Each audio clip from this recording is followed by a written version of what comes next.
Sorry. Is it Kimnade? That's fine. Kimnade. Kimnade. Yes. Damn, I was trying to go for the African route and it didn't work. All right, cool.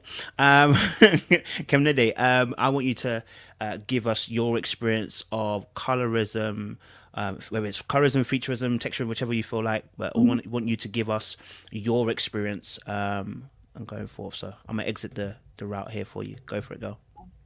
So for me, colorism is when you treat someone less than or you demean them based on their complexion.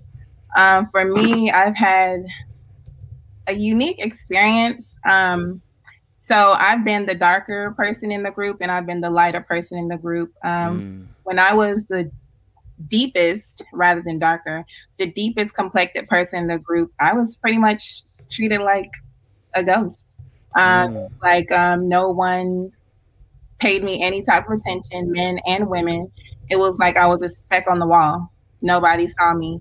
I remember one time, well, in that same group setting, I guess a guy felt that, why isn't anybody talking to her?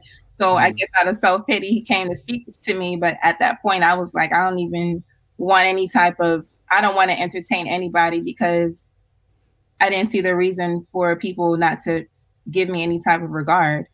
When I was the lightest person in the group, but this was back in my club, my nightlife phase, because I live here in Atlanta. So this is my nightlife phase. And I went to predominantly Nigerian clubs. Men would buy me sections, drinks, and then I would be like, well, I didn't come by myself. I have my friends here with me. So, I mean, if you're not going to offer it to my friends and then I don't want it. Because it's like, why are you just seeing me? Because I'm the brightest person in the group. It's not fair to the people I've come with, and it's not fair to me that you're singling me out because you think I'm attractive because of my complexion. And for me, it really started young. I would say when I was in elementary school, I remember having my baby picture in my locker. And when I was a child, like most of us, we were really, it was high yellow. And I remember my friend at the time, she said, if your complexion was like that now, you would get more guys. Mind you, I'm like 10. So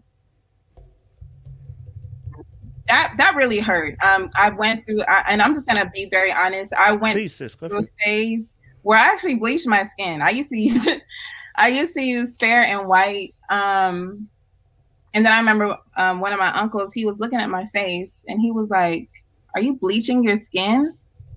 And I was like, "How did you know?" And he said, "Because I could see how you have these lighter spots on your face." And that was the end of my bleaching phase. And I was just like, why do I not like myself? Why do I not like how I look? Even up to my nose. I used to hate my nose. I wanted my nose to look like Beyonce. And all this because I wanted somebody to look at me, to notice me, to see how beautiful I am. And, it takes time to break those negative layers down. It takes a lot of time. And I can't say at this point in my life, I'm happy with how I look. I don't care if you don't like how I look. I'm not for you. I'm not going to be for everybody. God created me like this for a reason. I don't know who I may reach, who I may not reach. It doesn't matter. I look like this and I'm going to stand in it and I'm going to move forward in it, So that's just my experience, what I've gone through, that's it. Wow. We still got a minute, so let me ask you a question.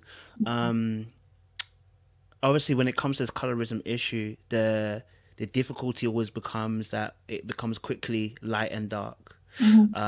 And some may say, okay, sis, but you're not dark, so you haven't experienced colorism. What would you say to that?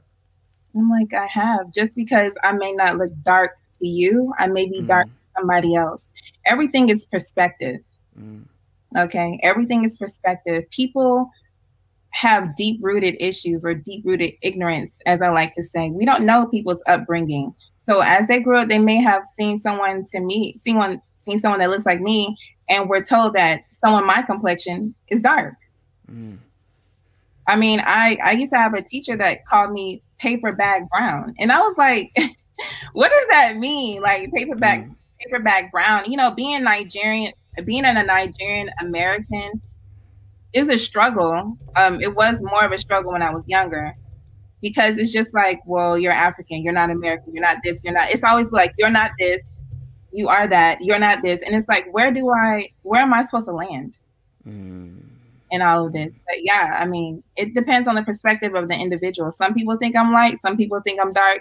I think I'm brown skin. I mean, I don't know. I don't think I'm light skinned at all. I wouldn't consider myself light skinned, but somebody else might.